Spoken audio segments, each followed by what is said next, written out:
Kia ora, and welcome to this IT training tutorial video on using tables to display images. Now, ordinarily your images will just sit on the page all by themselves, usually centered unless they're really large, and then they could be left aligned. But if you have a couple of images beside one another, like these examples, it's best to put them inside of a table. This is going to hold them in place properly. So in my first example, I have two images side by side in a table, but I've made the table borders invisible, so you just can't even see that it's there. This is because I want to just draw attention to the images. But in my second example, I can see that the images are in a set, and I'm referring to that whole set of images. Then if I want to, I can add things like labels in order to make sure that I'm referencing the individual ones.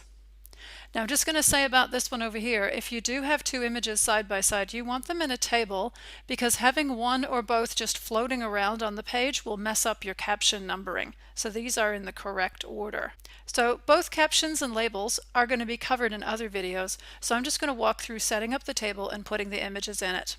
So to recreate this first example with the crepes, I'm going to go in and put a new paragraph in. I'll turn on my non-printing characters so you can see it.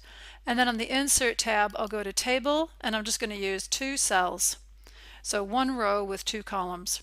With my cursor in the first one, I'll go to Insert, Pictures, and I'll just choose that picture of crepes. Now it's way too big, so I'm going to resize that. I just do need to make sure that I either crop or resize my images so that they both can fit on the screen, because this table is going to require me to stay within the margins. Then I'll click in that second cell and just do the same thing and insert the second picture. And once more, I might need to crop or resize that image in order to make sure that it fits. If you'd like, you can even go to your table properties and in the Layout tab, go to Auto Fit and auto fit it to the contents, and this will make each cell be pretty much just exactly the size of your image.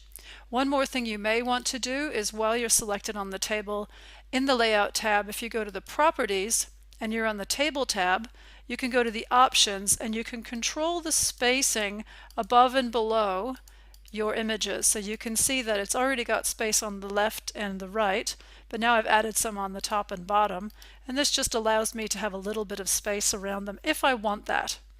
And then I'm going to do one last thing. With the table selected, I'll go to the Design tab, and in here under the borders, I'll just set it so that it has no border.